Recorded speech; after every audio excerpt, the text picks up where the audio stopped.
and welcome to View from the Sideline podcast.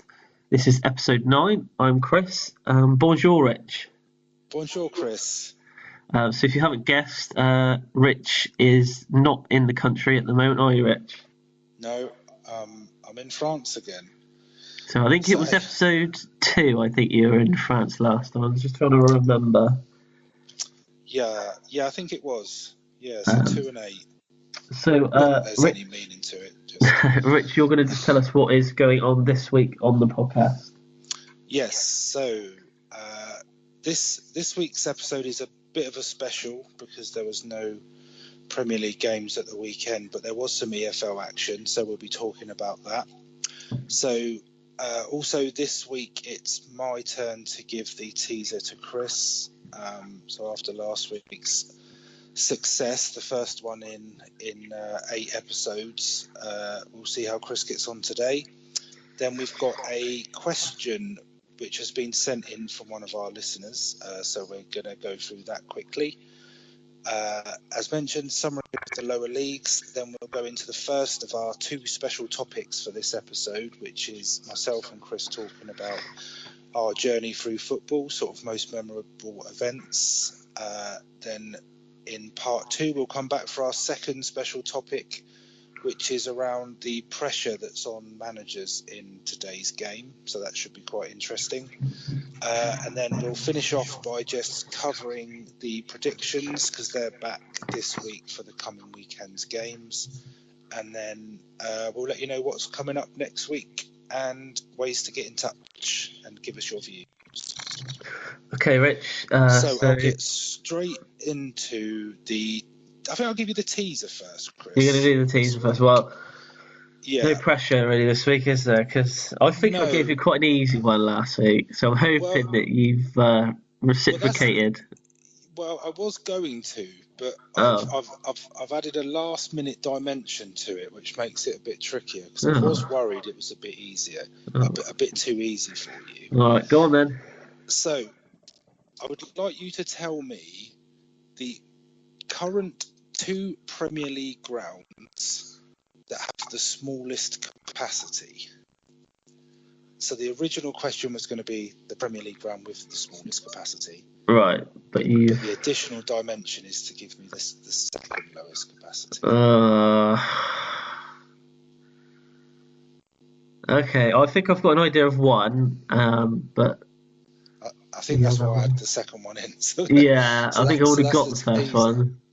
Okay, all right, okay. Well, do you want to go on with I'll have a think. And what's this listener question that you have? Yeah, so it was something that someone who listens to the podcast who had a question, and they just wanted to get our views on it. And I thought it was quite an interesting question. Yeah. So I thought I'd bring it onto today's episode. So it's from Alan, who's one of our listeners, who wants to know our views on games played behind closed doors. So with England's game on Friday night against Croatia, with no spectators allowed in. I'm not sure if you watched it, but I didn't. I've seen highlights, and I must admit it was quite a bit. It's like almost like an eerie atmosphere, isn't it? You can literally everything on the pitch. But I think it's just rare. strange. I mean, it's rare, but in other European countries it might be a bit more regular. It was probably norm for some of the like Eastern European rival games.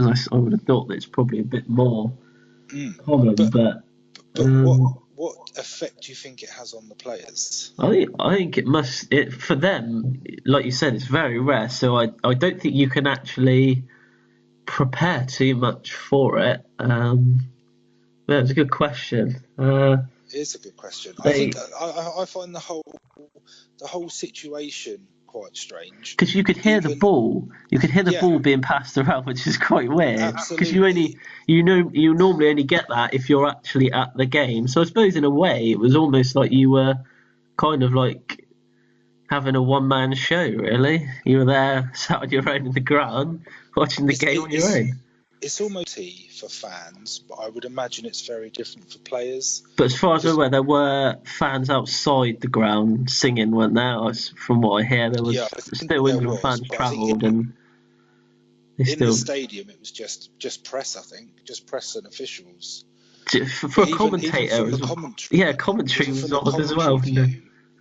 Yeah, because you would almost feed off the crowd most of the time. Yeah, so I suppose it's hard to hype up a game without that. And sometimes, in football they got that cliche of like the crowd is like the 12th man. Sometimes I suppose you don't really. If you were to go like a goal down, do you think it would be harder for the team to get back in it without the support behind them? I suppose there's a lot that you could, probably, like mentality-wise. I would have thought that. I'd imagine so, but they're just not used to it, are they? So it must be like a training game, like during the week. Yeah, it was. I'm not gonna lie. But yeah, I just thought that was quite a good question. So thanks, Alan. That's our views on it. Maybe has Alan got any views on it? Alan, if you want to let us know what you thought of it. Well, I'll ask him. And we'll get his views for next week. All right, cool. All right, Rich. You have got the Championship and League One as usual. So just let us know what's happened at the weekend. Yeah, it's just League One because there was no Championship games. Yeah, so just League One. For anyone who's interested in stats, the games in League One over the weekend were a treasure of stats. So all of the top 9 teams in the League One at the weekend, and 8 of the bottom 9 lost. Well, that makes it easy for your review. Yeah, absolutely. That was the League One review. in summary of that, the table hasn't changed an awful lot since last week. So Portsmouth are still top. They got a 2-1 win away at Wimbledon, and they're 3 points clear of second place Peterborough, who won 2-0 away at Scunthorpe. Barnsley in third. They beat Luton 3-2 at home, but they do have a game in hand over Portsmouth and Peterborough. I think if they win that, they can go second. Doncaster are in fourth after a 3-2 away win at Rochdale. Fifth place Sunderland. I didn't do this, Chris, but they had their game against Blackpool at the weekend abandoned. But do you know why it was abandoned? I saw that it was abandoned, and I actually did try and find out, but I couldn't actually. The website I was looking on didn't actually say why it was abandoned. Well, I did find out, and it was abandoned due to international call-ups, because 3 of Sunderland's players were called up for the international break for games over the weekend, and they applied to the Football League to have it postponed, and it was granted. So that's probably not something you hear of that often in League One. But I guess you say that I've got a surprise for you in League Two. Then carry on. Oh, is it Yeovil related? Carry on. So yeah, on that game, so Blackpool, they're 14th at the moment, and something I found quite interesting. They're sitting in 14th, but they've only lost 1 game this season. They must have drawn a lot of games. They've drawn 7 of the 11 games that they've played so far. So giving them 3 wins, but yeah, only 1 defeat so far. Moving on, Accrington make up the final playoff place in 6th. They got a 3-1 home win against Bradford. Now onto the bottom 4. So Bristol Rovers are the first team in the relegation zone. Are they from safety? They're not bottom then. No, they take up the first relegation place. That's a shame, but never mind. They lost 1-0 away to Burton. Bradford are 1 place below them. They lost 3-1 to Accrington. Oxford are now off the bottom after a 2-0 home win against Plymouth, and Plymouth are bottom, aren't they? Bottom. Yeah, they are, and they're 4 points from safety, and now 2 adrift from Oxford. I'm not and my last fact on League One is there was no draws. No draws in the weekend games. Have Plymouth won a game yet? I don't think they have they? I'm not sure. I don't think they have, no. They're definitely in single-digit points. So they're in trouble. That's League One. So full of stats, full of facts this week. So League Two, Lincoln remain top after their huge win against away to Port Vale. They won that by 6-2. 6 different goal scorers for Lincoln, although one of them was an own goal. 6 different goal scorers, which you don't often see. They are ahead now by 4 points. Exeter in second beat Swindon by 2-0. And third place Newport also recorded a win at home to Stevenage. Now, Newport won this game in the 98th minute. That's some injury time. And they scored the first goal they scored was in the first minute. So they scored in the first minute and the 98th minute. So, well, that's the way to do it, I guess. Yeah. If you're going to win. 8 minutes to start. You'd be gutted. If you were Stevenage, you'd be gutted with that. Yeah, you would be. Again, MK Dons 1-0 away to Cambridge sees them remain in the playoffs. Tranmere 5th. They beat bottom side Macclesfield on Friday night by 1-0. And Colchester have moved into the playoffs after they beat Crawley 3-1. And Stevenage have moved down to 7th after they lost. So at the bottom, as I said earlier, Macclesfield lost, so they remain rooted to the bottom now. They're actually 5 points from safety. And Cambridge remains second from bottom after their home defeat by MK Dons. A lot in League 2 last weekend, a lot of the top teams played the bottom teams, which sounds like what happened in League 1 as well, which is odd. I think 3 of the top 6 played 3 of the bottom 5, so... Yeah, I think from last week's review, I think that was the case. There's a gap. There's a gap developing in these two leagues between the top. So you mentioned that the Sunderland game was called off. Yeah. Because of international, but also, Rich, the Yeovil game was. Are you going to outfact? I am going to outfact you right now. Okay. So the Yeovil game was called off against Cheltenham. And this is also due to international call-ups. And this is the second time it's happened this season already. Well, we've only had 2 international breaks, so it kind of makes sense. But Yeovil actually had 4 players that were off on international duty. Who are they? So 2 questions. We'll have to find out what the rule is on that and how many players. Yeah, well, if you've got 2 or 3 players missing, whether that is... I wouldn't have thought 2 or 3, really. I don't know how they work out, but... Sunderland's was 3. 3 players they requested a postponement. Yeovil, they had Sean Donnellan. He played for the Republic of Ireland under-21s. That's the first one. Reece Brown was playing for Antigua and Barbuda. Ceci de Almeida played for Benin. And Enis Mahmutovic was playing for Luxembourg in the Nations League. So, yeah. Well, I never, Chris. They are First 4 of players. all, great pronunciation. Yeah, I was a bit worried about. I'm not going to lie. The Mahmutovic guy. I'm glad I don't get League 2. I split his name up so it was easier to say.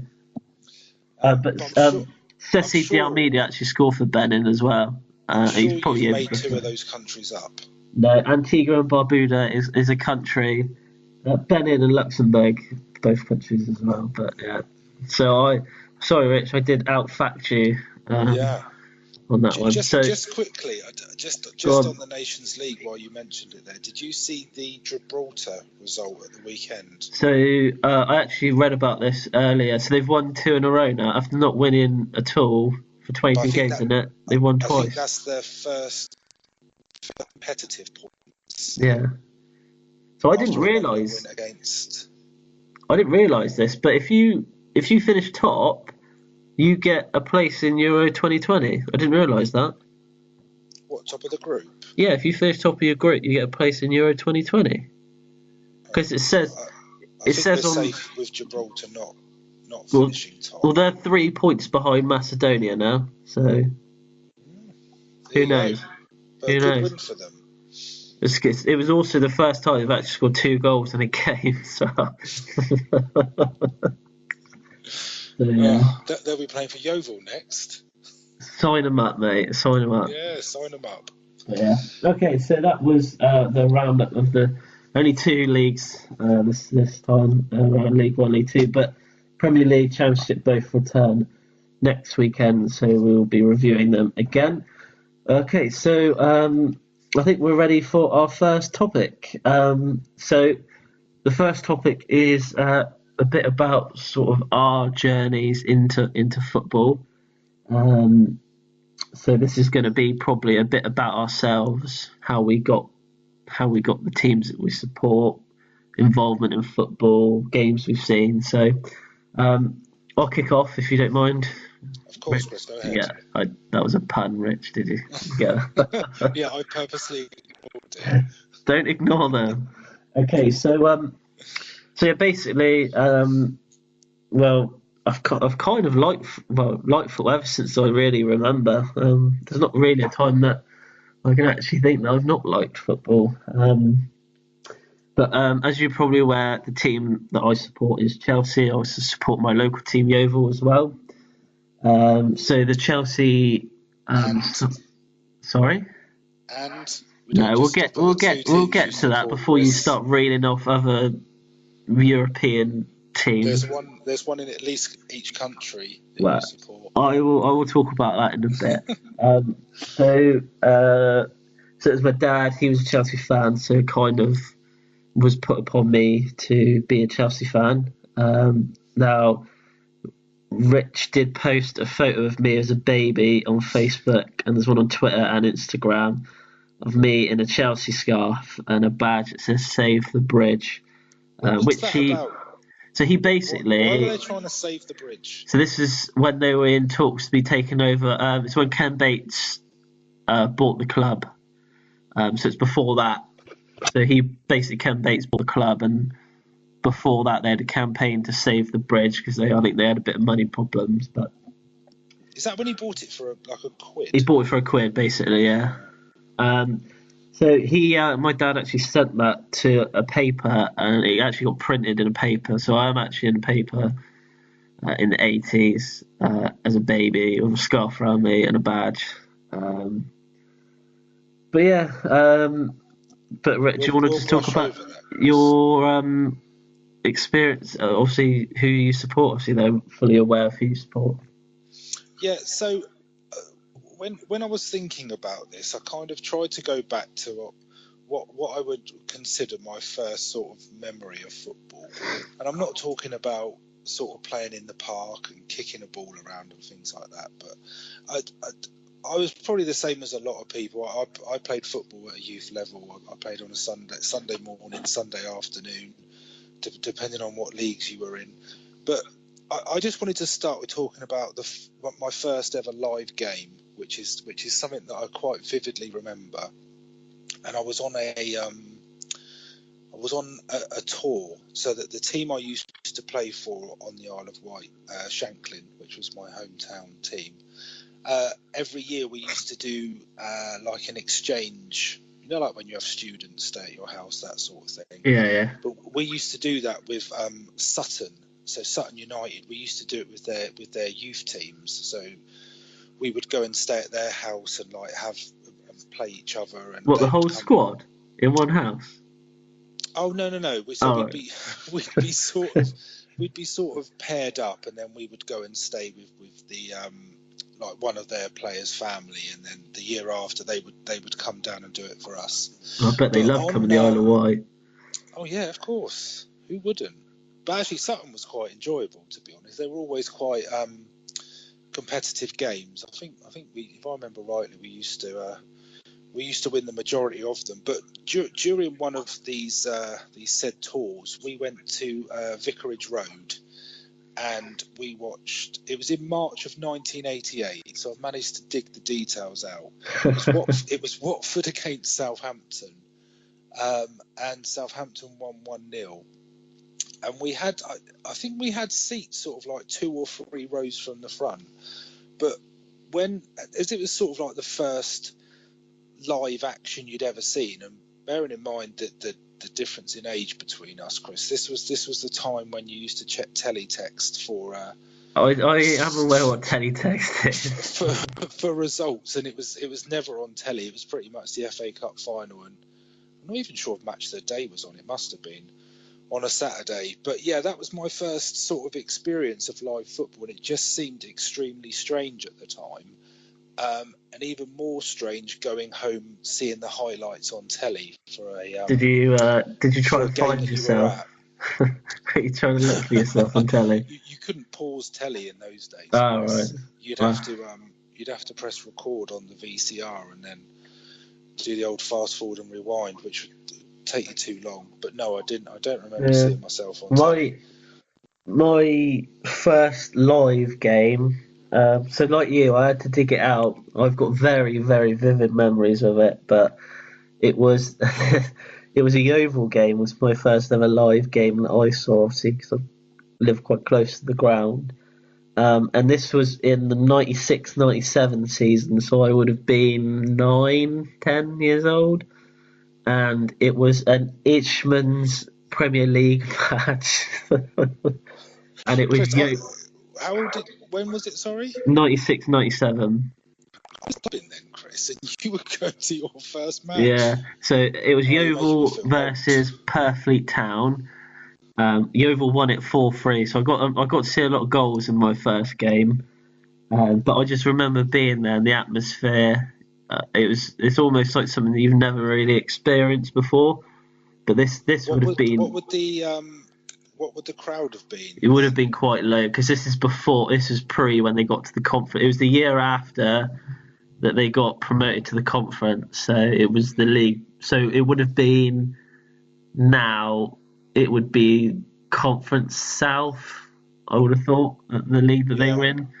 I think the Watford Saints game, the Watford Saints game that I looked at, I think the attendance was just under 10. Was it? Or something like that, yeah. Which I guess at the time was probably quite a lot. And then, I think my dad took me to that game just to test if I'd actually sit there and watch it. Wasn't allowed to stand because I'm not sure if you're aware, but at Hewish Park where you play, the two ends behind the goal, home and away, are actually standing. But still. Yeah, still standing. Yeah, standing. Great. It is a great atmosphere. I've got some really good memories of being in that, but I'll come on to that a bit later. My first Chelsea game that I saw, I think it was a couple of years after. It was an FA Cup quarter-final game against Gillingham at Stamford Bridge. It was the first time I'd been to. Also, been to the Oval Ground a few times, but then it was, going from like a 9,000 capacity stadium to probably at the time about 35,000. It was quite big, but Chelsea won that game 5-0. John Terry played in that game, and the goals that day was scored by Tor Andre Flo, John Terry, George Weah, Gianfranco Zola, and Jody Morris. So some legends of the game there. But like I said, it was just, the atmosphere was just something that I'd never experienced. I think once you go to your first game, you kind of even get more of a buzz of watching and being part of football. Yeah, I completely agree with you. I think that's so to kind of mirror that, my first Spurs game was September '89. So it was just after my 9th birthday. But the issue we always had was living on the Isle of Wight. It was always that bit more difficult to get anywhere because you had to get off the island. Do they have an actual league on the Isle of Wight for adults?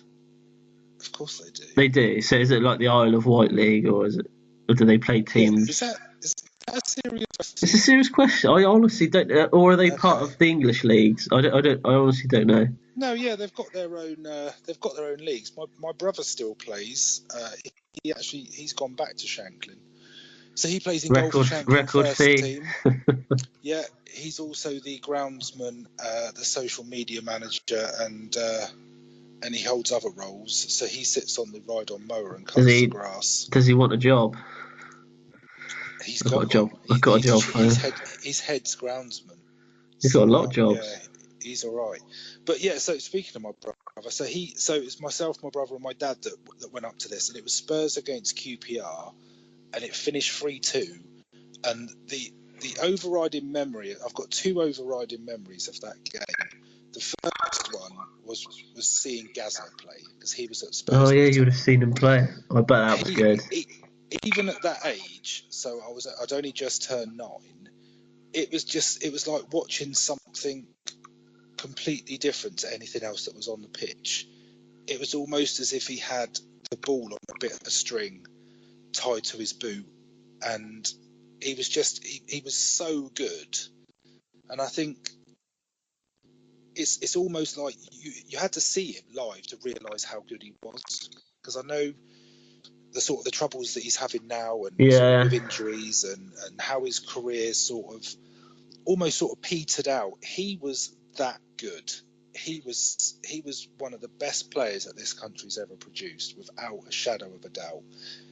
It was an honour to watch him play. It was that good. But the other thing that I remember about that game is we left before the end, and I remember stood on the overground station opposite White Hart Lane, and there was this almighty roar, because it was 2-2 when we left. Yeah. And in like the dying seconds, Gary Lineker got the winner, and I think the station's probably, I don't know, it's not that far away from where, it's probably like a 2-minute walk from the ground, but the noise was just deafening. And they won 3-2, so I was a bit gutted we missed the last goal. But yeah, a great experience. You get, especially coming from the Isle of Wight, you get all the travel with the tube and the travel up to London, and that the ferry's certainly not the most exciting part, but it's more of a full day out, I think, because you're travelling from so far away. But I guess it's the same for anyone travelling that distance. It sort of makes the day. But yeah, what a game, and just a bit gutted we missed the last goal, but that was my first experience of a live Spurs game. So, with, obviously, you said Gazza was something like you've never seen before. A few players that I've seen live, I think that, I think, like you said, you've got to be there to believe that they are actually that good. So one of the players was Zola, Gianfranco Zola. Quality player. What a player he was.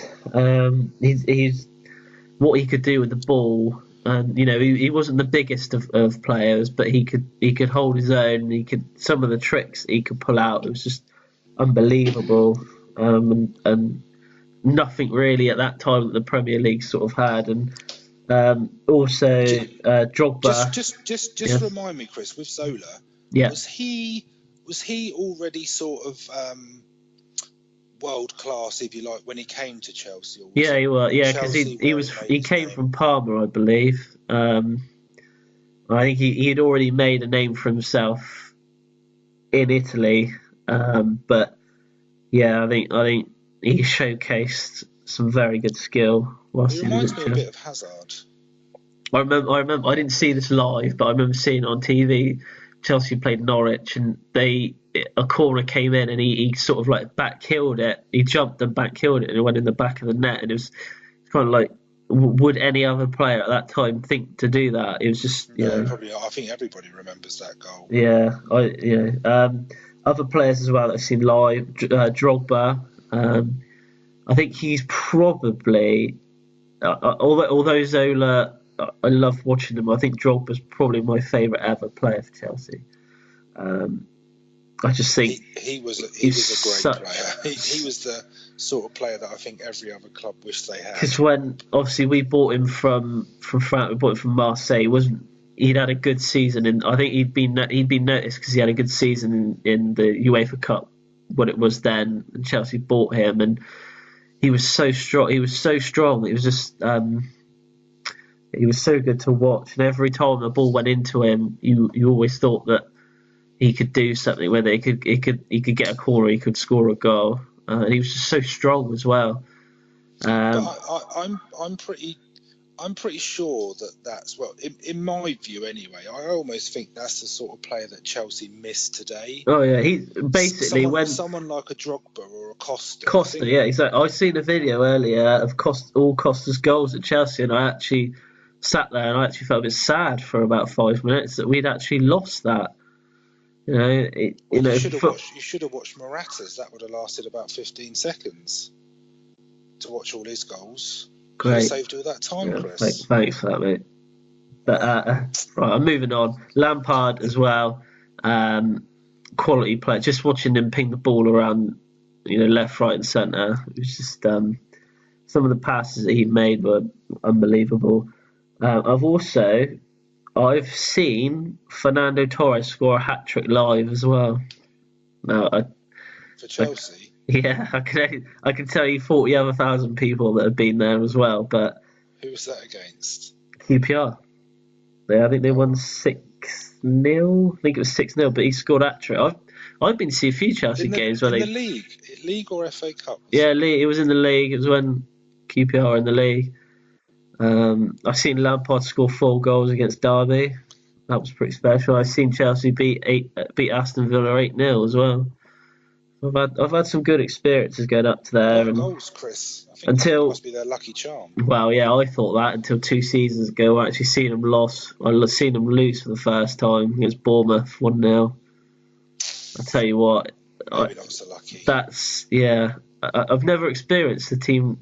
Well, I've experienced Yeovil lose a few times, but obviously when you travel to see someone like Chelsea, you take the train. It takes like 3 hours to get there, and then you got to go home. And the ride home is very, very different to the ride going up. But I think that's the same for everybody. But it comes with the experience. If your team loses at the weekend, it almost ruins your weekend. Yeah. But if you actually go and watch them play and they lose, I think it's even worse. Yeah, but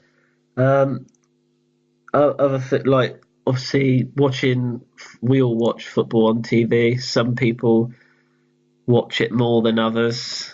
Probably I'm one of those people. And when I was going through a lot of the like you keep old programs and stuff.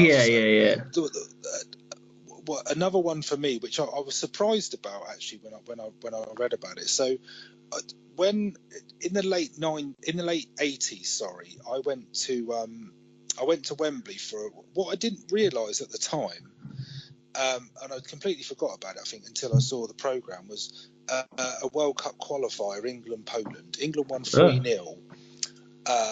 And I remember Lineker scoring in that goal. He took it round the keeper and then he put it from a tightish angle. But when I was looking through the players who played in that, so Shilton, Stuart Pearce, Brian Robson, Chris Waddle, John Barnes, and like I say, Lineker. Yeah, there were some really, really good players there. But what I also didn't realise until I went back to it was that was a qualifier for Italia 90. See where England got to the semi-final. Yeah. So it wasn't until I started looking at the details of the match that I realised that was pretty much the team that played in that World Cup. So you actually seen the last 4. That's really good. Yeah, it was quite weird. It's quite weird to look at it that way. But just talking about players, I did see Ronaldo. I saw Ronaldo when he was at United. I went up to Old Trafford. They played Fulham and won 1-0. And he scored the goal. He scored the only goal. If I remember rightly, it was sort of a half volley from just outside the box. Really good goal. But it doesn't stick in my mind that he was amazing on that day. Obviously, I don't think he was kind of at his peak then, compared to like where he has been over the last couple of years. But yeah, I'd probably say he's the most sort of famous now player I think that I've seen live. But I mean, Scholes played in that game. I think Rooney did as well. Alan Smith played, if I remember right. who's been in the news a lot lately. Yeah. But that was a good game. For a 1-0, that was a good game. But experiencing a game at Old Trafford is something quite special, really. Obviously, not being a United fan. But yeah, it's good. It's good to experience that. But on the flip side, so another thing that crossed my mind was I've been in the away end at both Portsmouth and Southampton watching Spurs play, where you obviously had to keep very quiet, being a sort of away team fan in the home end. Spurs lost 4-0 when when I went to watch them at St Mary's against Saints, a friend of mine who I used to work with, his dad had some tickets and we went, and I remember walking home very upset. That was I think Teddy Sheringham was it was I think it was the third round of the FA Cup. Yeah, they got totally battered. Oh dear, I've seen Chelsea. Lost 4-0. Yeah, I've seen Chelsea play at St Mary's. I've seen Yeovil play at St Mary's as well, actually. It's not a bad stadium. It's pretty new, isn't it? The one thing that stuck out for me at the Portsmouth one, and I think we've spoken about this, but the reason I'm going to mention it is because he's doing a new podcast at the moment, Peter Crouch. Yeah. He was playing for Spurs when I went down to Fratton Park, and Spurs won 2-1. I was so surprised at how good Peter Crouch was. He's a very good player. I think there's this sort of perception because of his height that all he gives you is you sort of hit the diagonal balls or you get the crosses into the box and he's just going to head them in. Yeah, but he's still playing now, isn't he? Yeah, he is for Stoke. He's got such a good touch for someone of his size. He's actually a really, really skillful footballer. I was really surprised by it. Can you remember the goal he scored against Man City when he was outside the box? He flicked it and then hit it on the volley. Yeah, right over the one goal I remember he scored against Man City was for Spurs that got us in the Champions League. If you remember when we beat them 1-0 at the Etihad. When Redknapp was he's got one of the best goals to games ratios for England as well, hasn't he? I think he has. Yeah. He has, yeah. It's like one in every other game. I think it works out. It's pretty good. He has got a really good record, but someone that probably the most surprising player I've seen live was Peter Crouch. So, football on TV. Do you watch a lot of football, Rich? On TV? I'd say so. I watch an average amount, I'd say. So I read more about it than watch it. I would say in the last sort of 4 years, I've become an avid watcher of A-League football, which Rich is fully aware of. Speed this bit up, Chris. So I think it was about 4 or 5 years ago. I got up early because the games were on, obviously 7 in the morning, and I just turned on BT Sport and it was on, and I knew the A-League was there, but I'd never watched it, and I got quite into it actually. So much so that I've actually adopted a team in Australia. Which is? Perth Glory. So yeah. Are they any good? Are they top mid-table? No, didn't have a very good season last season. Finished about 3 off the bottom, I think it was in the end. But they have tell got us any players, Chris? I can. Because can you remember a Premier League player called Andy Keogh? Yes. Yeah, he's playing for them. I think he played for Wolves. He's been there for 3 or 4 seasons now. But the thing is with Perth, they've got a lot of Australian players that now I think it's 5 players you can have in the starting team that are what you would class as non-Australian players, I assume. But I don't think Perth have got that sort of money. But if anyone is interested, the A-League actually starts again this weekend. So it is back on. The new season starts next weekend. Melbourne City won last year's league, but that is the team that is owned by Man City. Sheikh Mansour? Sheikh Mansour, yeah. He owns. So a few players from the City Academy play for them. And can you remember? What's his name? That's a hell of a loan spell, isn't it? If you went out there on loan. McCormack. What's his name that played for Villa? Ross McCormack? Ross McCormack. He was playing in the A-League last season as well. He was on loan with them. Yeah. They've had a few good players out there. I remember Del Piero being in it. Am I right in saying that was when it kind of got a bit more attention. So Del Piero went there, and Emil Heskey went there? He played for Newcastle Jets, yeah. So they both signed for an A-League team on the same day, and they both got unveiled at the same time. And there was a Brazilian guy as well. You've got to be gutted if you're Heskey. He Because did do. all the press is going to be on Del Yeah, Piero, they isn't it, did. being They did it undrafted? like like when teams do this like grand reveal. They did like a grand reveal, but of these three new players that joined. One of them was a Brazilian player. I can't remember his name now, but they all joined different A-League teams, but they got unveiled at the same ground because it was quite big for them. Obviously, them getting Del Piero to play over there and Heskey. But Chris, the question is, was it as good a player reveal as Santi Cazorla's at Villarreal? Is this the one where he he he magics stepped into? out of sort of like a magic smoked tube? I'm gonna be honest, I'm not a Some big fan of description. these reveals. What happened to the good old days where you were sat there on the table with the manager shaking his hand with a shirt in your hand? But that's a classic Spurs thing, though. That's what Spurs do. Can you remember when Spurs unveiled a player and Pochettino wasn't there? They had a cardboard cutout of it.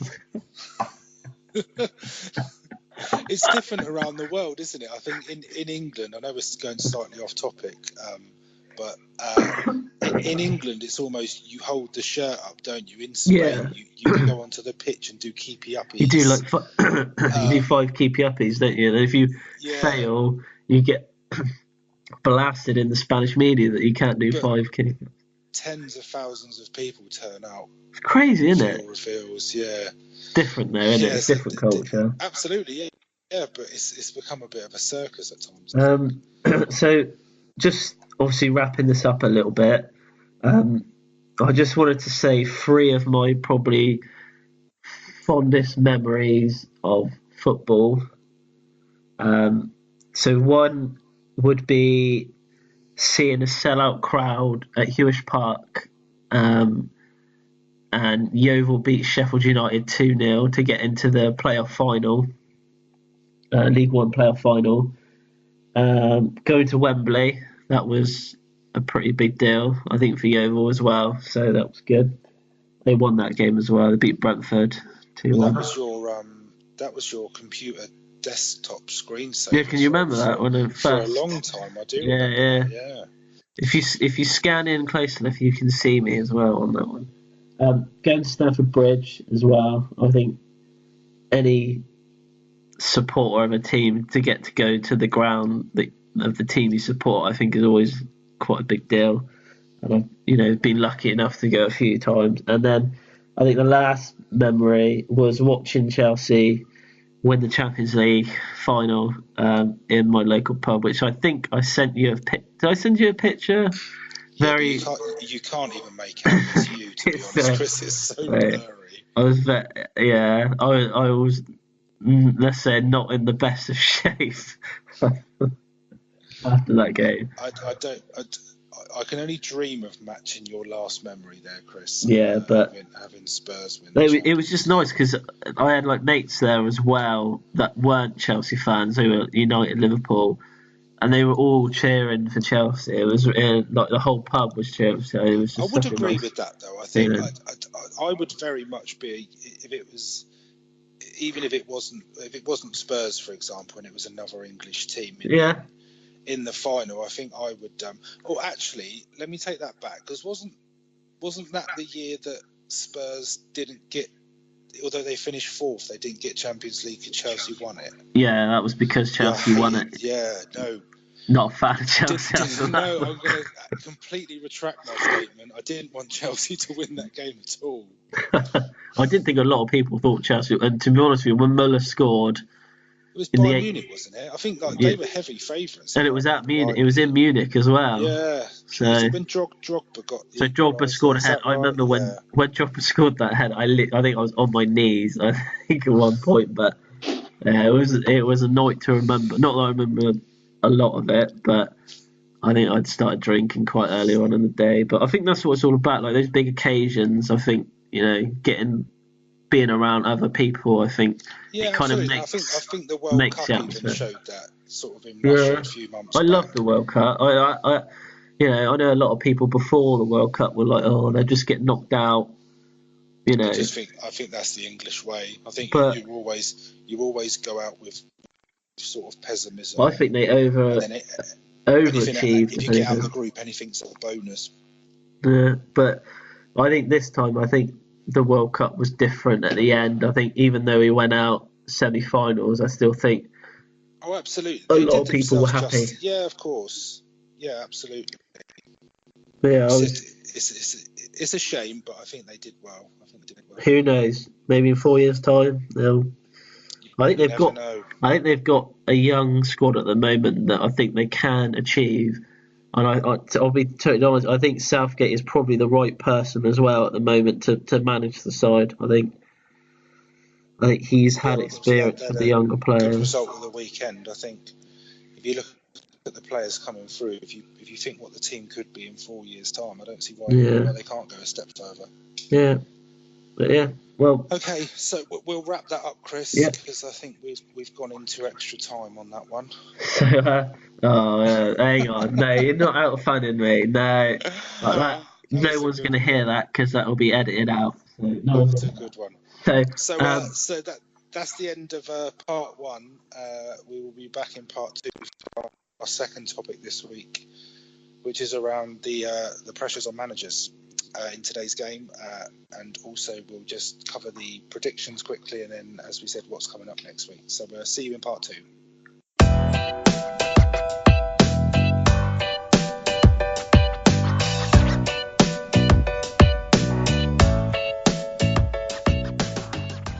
Welcome back to part two of the podcast, and we're going to get straight into our second topic of the day, which is pressures on managers in today's game. And I will let you kick this one off, Rich. Yeah, so this is, I know we've possibly touched on it, especially like last week with Mourinho, what we were saying about him. But I think this is something that's always been there in football. So doing a bit of research on this, there's a couple of things I'll start off. So if you look at the odds for the next Premier League manager to either get sacked or to leave his position. So the four favourites are Mourinho, Mark Hughes, Jokanovic at Fulham, and Rafa Benitez. Now, to me, those four, and I can't honestly say that I could see that this early into the season that any Premier League manager would be in a position where they would either resign or whether they would get sacked.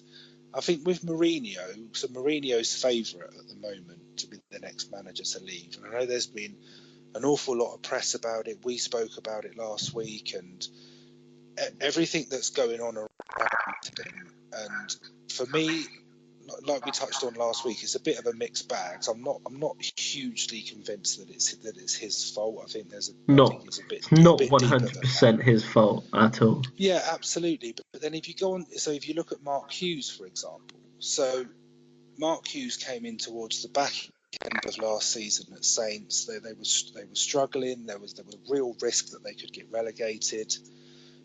Something that I just wanted to touch on later on in this topic is sort of to ask you the question whether you think that changing a manager that late in the day, whether it's a good thing or a bad thing. So from the perspective of Southampton, they brought Hughes in. He saved them from the drop. Whether they would have gone down with the old manager or not, we'll never know. But I can't. It's the same with Mark Hughes. I'm not sure I can understand how he's the second favourite manager to lose his job. I'm not sure what the expectations are of his team. And Jokanovic, I could say the same thing. He's brought Fulham up. Going from the Championship to the Premier League is a huge step. Big deal now, isn't it? Yeah. So I know someone's got to be favourite, and there's got to be some sort of order to this. The only one I could possibly understand is Rafa Benitez, and I think that's purely from a fact that I think he's probably had enough. Do you think he's more likely to walk than get sacked? Yeah, I do. Because of the money? Yeah, I do. Because I think that the fans are sort of frustrated enough with Mike Ashley and what's going on at the club at the moment. If they were to sack Benitez, who... I don't know. I guess is he their only shining light at the moment? Yeah. Do you think if you're a Newcastle fan, do you if Rafa walks, do you blame Rafa at all, or do you think, well, no, I don't he's think you done do. he's done what he Yeah, can do? but how his hands are almost tied. But Yeah, this is kind of, I think this is the point that we're going to discuss, because what are the expectations of the Newcastle fans and the Newcastle board? Because realistically, if they're not putting money to improve the team, and they've got an okay squad, but if we're being honest, I'm not sure it's a Premier League squad. What is their expectation? So how can he be under pressure? Because he's not a miracle worker. I think. If you put Pep Guardiola in charge of that team, are they going to be much better? I wouldn't have thought so. I'm not sure. Not convinced. It's kind of, I don't understand the pressure that can be on managers that quickly. I just don't. Sorry, Chris, Yeah. just to put something. So, are you surprised that Mourinho is the 8th longest serving manager in the Premier League? It's crazy, isn't it, when you think about it? Like, when I read that, I couldn't believe it. Eddie Howe is the number one, isn't he? Yeah, 5.5 years since Arsene Wenger left. But since, just to give you another stat, so since the Premier League started, on average, 8 teams have made a managerial change each season. So whether that's a sacking, a manager resigning, or like Alex Ferguson retiring, but eight teams a year since the Premier League started have changed their manager. I think there's one season, I think it was when Pochettino went to Spurs, that Villas-Boas was sacked at Spurs. Tim Sherwood took over. He was sacked. Pochettino left Saints and went to Spurs, all in the space of about 5 months, I think. It just seems a bit too much for me at the moment. I think it would harm the team as well. I think having that many managers, I think it can't do anything for the players themselves. But I think that's the other side of the argument, Chris. So I'll go back. So if you take Southampton as an example, last year, do you think they would have stayed up if, was it Pellegrino? Yeah, Pellegrino. Yeah. If he had stayed and Mark Hughes hadn't have come in, do you think they would have stayed up? I think that they probably would have stayed up. Yeah, so do I. I don't think changing it would have changed anything. I think they would have been safe. No, because the games, in my view, the games they played, I think it was the Swansea away when they won 1-0. I think they probably would have won that if Hughes wasn't in charge at all. I know they got to the semi-final of the FA Cup, and they beat Wigan when Mark Hughes first took over. But I kind of think that's not relevant to the discussion, because it was about them being safe in the Premier League and keeping Mark Hughes. And I've got nothing against Mark Hughes, but keeping him in charge, almost, to me, they've brought him in to save them from relegation, which he's done. Whether they would have done it without him, you'll never know. But what is the expectation for this year? And he's already under pressure because they're struggling. But if you're a Saints fan, what is it? I guess that's the question. What is it you're expecting him to do this season? What would be a good finish for Saints? Yeah. Which means Hughes isn't under pressure. So, just look at you obviously mentioned then about managerial sackings. This season we've seen 10 managers sacked in the 4 leagues, 2 of which were sacked after the first weekend. So Gary Johnson lost his job at Cheltenham 2 games into the season, which I just cannot understand for the life of me why you would sack a manager after 2 games. Whether I didn't look into it, he lost 10 at the end of last season, I'm not sure, but why go through the whole of pre-season with a manager that you're not 100% sure about to then sack him 2 games into the season? It's just crazy. I can understand I can understand for example, if you have a change in ownership of the club, for example. So if someone comes along and buys the club and they've got a different... I understand that, because they might have different aspirations to what... They've got a different that's vision fine. of maybe how they want the club to play or in what direction they want the club to go. And if the manager doesn't sort of share that vision, I can completely understand that. But I don't understand how you can be under pressure after a couple of games. So there must be something more to it, where there's been a more falling out, yeah, or they've lost the dressing room, or whatever it is. But how a manager is sacked within almost like the first 6 to 8 weeks of a season, I don't understand. So it's almost like you have 3-4 losses in a row, and your job isn't safe. To me, I don't think that would happen in any other job, would it? Where you say you have a bad day at work, you ain't going to go home and think, "Oh God, am I going to be sacked in the morning?" It's just, I just don't understand. Do you think managers themselves think say you're a manager, you lose 3 games in a row? Do you think you go home and think, "Oh crikey, could lose my job here"? Yeah, probably, but that's why I don't. That's why the dreaded vote of confidence, I don't think means anything anymore.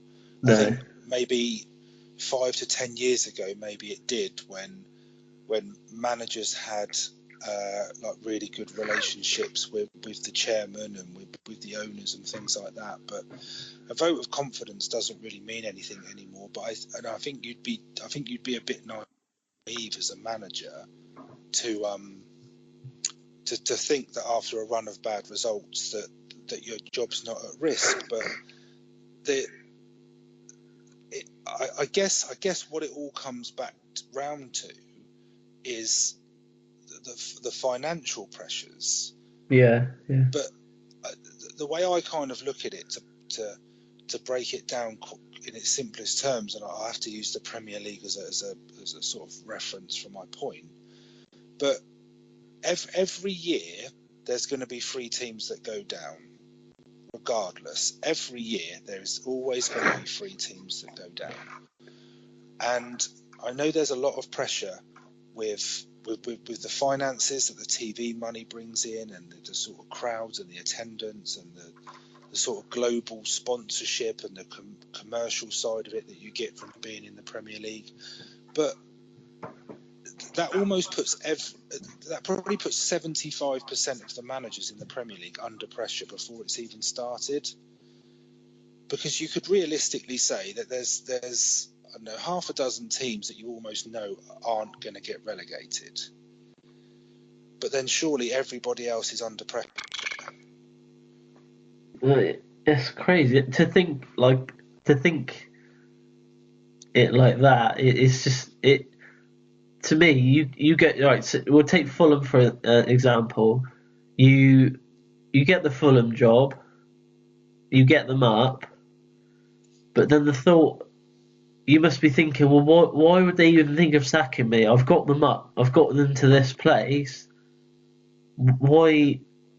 I've had a few bad games, but what did they expect? What? So I think this is all down to expectate when obviously when you take over a club, you must have that meeting with the directors, with the board, and they must be setting out clear goals as to what they expect. So yeah, absolutely. But so Jokanovic is 6-1 to be the next manager to go, so that's second favourite. Yeah. But I know I tipped Fulham to go down on the very first podcast, but for me, Fulham's objective has got to be to stay in the Premier League. And if you look at how they've played at the moment, yeah, they've been a bit inconsistent. I think you can almost see where they need to improve, maybe where they need to strengthen as a squad and what they need to do. But I wouldn't say at the moment, and I'd be really surprised if anyone involved in football would say, yeah, Fulham are going down already at this stage of the season. Because there are teams that have been worse than them so far this season. If you look at Huddersfield, there's no there doesn't seem to be any speculation or any talk about like Wagner being under pressure. And the fans love him. And Huddersfield, to be honest, in my opinion, have probably been the poorest side in the league so far this season. Yeah, but again, I think that's expectation from fans. I think the fans are not expecting. Like last season, they stayed up. They've probably seen that as one of the biggest achievements that the club's had. So, but is it fan pressure then? Because yeah, I think the people at the top of football clubs are they not? I'm not sure what the word is, but are they not aware enough about the realities of football to realise that after 5 or 6 games isn't enough of a barometer to then judge someone to say you lose your job by it? Maybe teams have gone too commercially driven rather than what football's about. But it's like, so an example that I thought about on the train over to France today, the manager that came to mind was Pellegrini at West Ham. And again, we've spoken about this on previous episodes, but West Ham have had a bit of an indifferent start. But is there such a strong feeling that Pellegrini will do something that David Moyes wouldn't have done? Now, I don't know the exact circumstances in how Moyes left West Ham. I think he was on a temporary contract and it didn't get renewed. I think that's right. I think that's what it is, yeah. From what was coming over last season, and I know they've bought a lot of players, but would Sullivan and Gould not have invested in Moyes had stayed? I don't know the full ins and outs, but I'm not convinced that he's going to do something that David Moyes wouldn't have done. And maybe David Moyes didn't want to stay, but I'd use that as an example as to say, well, and Pellegrini pressure already because he spent all this money. I think West Ham have had an indifferent start. So where does that pressure come from? I think when you break it down and segment it, you've got, as a manager, you've got pressure from the club itself, so the directors, the board. You've got pressure from fans. You've got pressure from your own players. So, and just imagine the board of directors, the fans, and the players all at the same time. It is going to be a lot for a manager to actually deal with. I think it's panic. But so you'll be a lot better placed than I would to answer this. But why was Antonio Conte at Chelsea? Why did he get sacked? I feel he got sacked because he'd fallen out with players. I think. But he'd won the league. He'd won the FA Cup. So is it player power? I would probably say yes. I'd say once. If you lose one or two crucial players in that dressing room, and they are the main like the two players that are most liked within the team. So you're talking about like Eden Hazard and Mourinho when they fell out. Exactly. That's exactly why Mourinho was sacked, because one, he fell out with key players, which then made them not perform as well as they could, and inevitably Chelsea kept losing games, and then he lost his job. So, which I think is a lot different to having pressure on you for results. So I could probably maybe understand that a bit more. So that may explain why Mourinho's top of the list for the first manager to go. It's like just said, Mourinho with Pogba. It's exactly the same. Well, yeah, exactly. He's done it again. He's basically done it again. He's fallen out with probably at the moment Manchester United's most liked player, and he's done it again. So But it's something that really frustrates me. I remember maybe a month or so ago when Spurs lost to Watford and they lost to Liverpool, and apparently Pochettino was under pressure. Poch out. And hashtag Poch out. I remember sending you some stuff. Yeah, absolutely. But to me, that's and I'm not for a moment denying that football fans can't have their opinion, because to be honest, Chris, that's what we're doing. That's what we're doing on this podcast. We're right giving our now, opinion. right this second.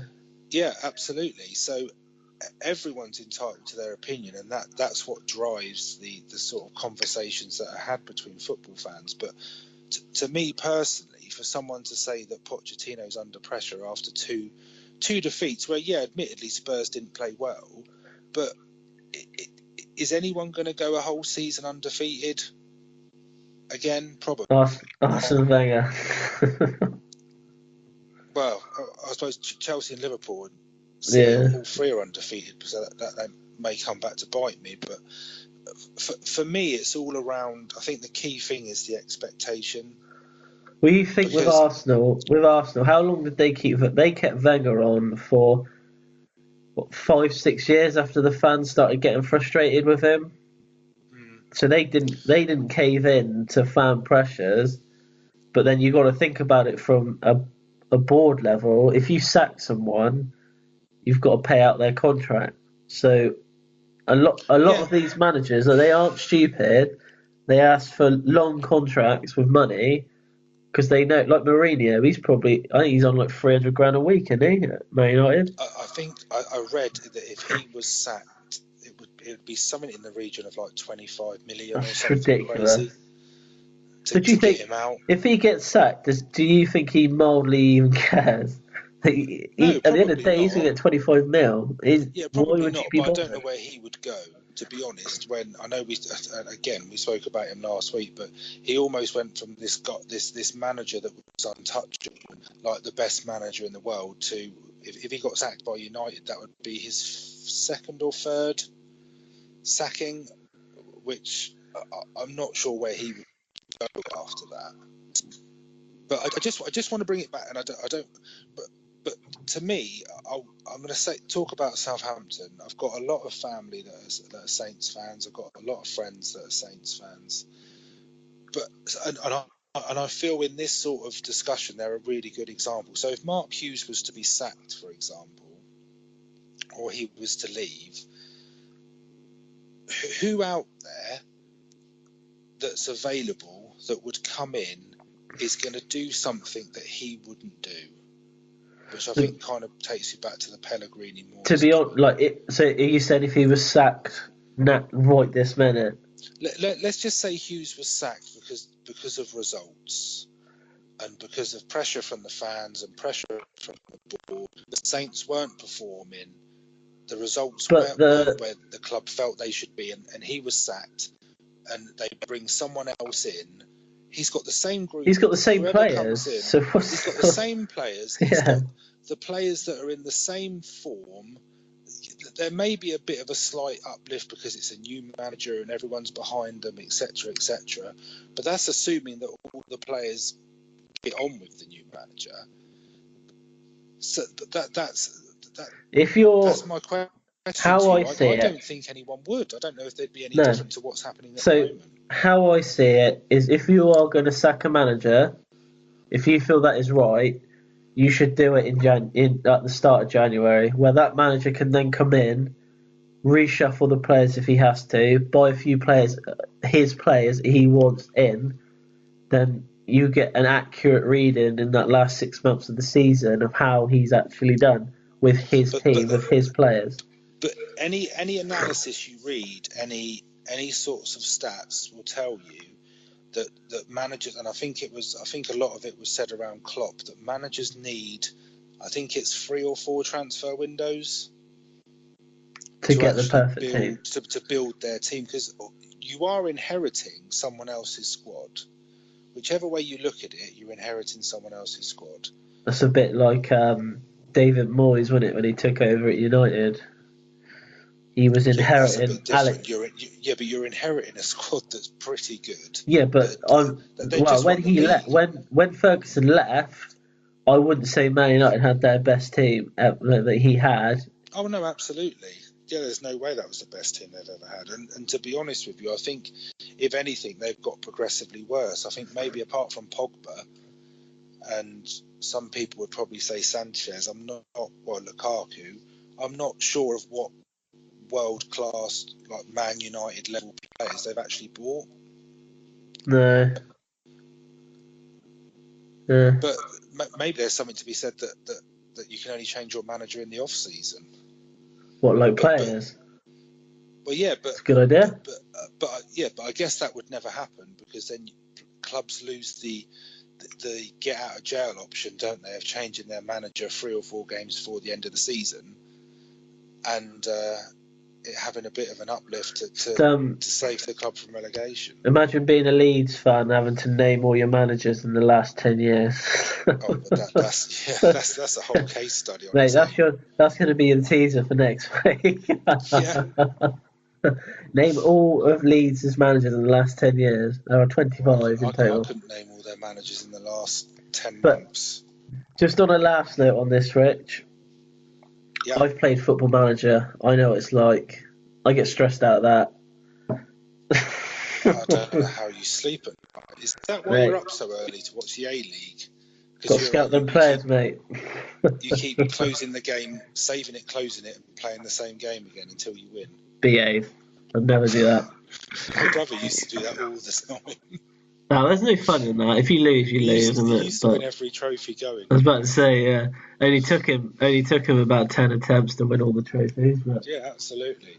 I think we'll close that topic, but that's one that I think will go on and on. But that is a topic that I'd be really interested, because I know that the comments that we get in from some of the listeners, they're all supporters of different teams, so everyone would have a different view on it. So it would I would encourage people to send us your messages on that one. The culture isn't going to change overnight, is it, of sacking managers? So no, absolutely. And it will go on and on and on for a long time. To sum it up, the way football's going and the way very, very rich people are sort of just buying up Premier League clubs, it's not going to get any better, because it's a business. It needs to make money, and it won't make money if it's not competing at the highest level. Okay, so moving on to predictions this week. We had no predictions last week because he had a national break. But Rich found a very special guest this week. I don't think he wants to lose this week, do you, Rich? No, it seemed like a good idea at the time. And just to add that pressure, so Jodie does my Super 6 prediction sometimes, and she's pretty good. You'll know, Chris, because she's beaten you in the past. No comment. Again, that's going to be wiped from the podcast. Yeah, so we'll see how she gets on. We'll see. You're going to be sweating. Come Saturday, you're going to be sweating. No, I'm fully behind her. I fully support her. If she wins, we'll put it down to stroke of luck. We'll see. Okay, so the teaser. Yes. So I'm probably really stupid and not. Can I say one team, and then if I get it wrong, I get it wrong, and then I've lost? But well, yeah. So you got 2 to get. I'm pretty sure one of them is Fulham. Right. Okay. Is that your final answer? We need to commit to an answer. Yeah, I'm committing to Fulham as one. Right. Okay. And I'm just torn between about 3 or 4 different teams, so I don't really know. One of them is Watford. I've got Watford, Palace, and there was another one, Watford, Palace, and oh no, it's gone from my head now. That's not good because it won't be that team. Because I can't remember the attendance at those two. I think they're around about high 30s. I don't think it's Cardiff or Huddersfield. I think they've got pretty newish sort of grounds. I'm going to go with Fulham and Palace. I'm going to put you out of your misery. Neither are right. I'm quite surprised you didn't get this. Like I say, because it started off with just the with the lowest attendance, Bournemouth. So the Vitality Stadium has a capacity of just over 11,000. Why did I not think of that? I've literally got So that would have been the answer to the original teaser. I wish I'd stayed with just the one. Yeah, sure. I thought you would have got Bournemouth pretty easily, but the second is Watford, Vicarage Road. Oh well, I couldn't remember Watford. Just under 20.5. Whichever way you spin it, Chris, you got it wrong. So I'm gonna edit it in so I get it right, and I'll just impersonate your voice. Well, that's a shame. I'm still the only person to get one right. Next week, you're not even. Don't even think you're ever going to get one right again. Next week's topic, I believe we are. Are we doing ticket prices next week? Yeah, so we're going to take a look at ticket prices to go and watch the football. I guess it ties in a little bit with what we were speaking about in part 1 today about our experiences of live action football. Yeah, but I think that's another debate where there'll be split opinions. So we also invite opinions from listeners on that topic as well, ready for next week. Okay, so that is pretty much the end of the podcast. It will be going up tonight, and will be tweeted out tomorrow, put on Facebook. If you want to follow us on Facebook, just go on Facebook and search View from the Sideline. Twitter is VFTSL. Podcast on Twitter and Instagram is View from the Sideline Pod. So go like us, tweet us, send us any comments, any feedback on the podcast. I've just got 2 things to finish off, Chris, before we go. Go on then. If that's all right. Yep. So the first one is about. So listeners may have seen it on our social media about the fantasy football, the FA Cup fantasy football that we're launching. There'll be some more details coming out on that over the next couple of weeks. But to get in early, if anyone's interested, if they just drop us an email at viewfromthesideline@hotmail.com just to register your interest, and then we'll get all the details you need sent out to you. So you can pick the teams, and we can send you out a copy of the rules, etc. We'll be putting them on social media, like I say, over the next couple of weeks. I believe we've got prizes for that one, Chris. Is that right? We do, yes. We do. We won't reveal them at the moment. But yeah, so that's something that we're going to run. So our first, we'll take predictions out. That's our first sort of listener competition that we're going to be running. So I just wanted to mention that. And the last thing I wanted to mention, it's not specifically related to the podcast, but I just want to give a shout out to an organisation that a few people that are involved in it, and it's not football related, and it's probably only going to be more relevant to our listeners, probably in the Southampton area or in the office we work at. Do you know where this is going, Chris? Kind of.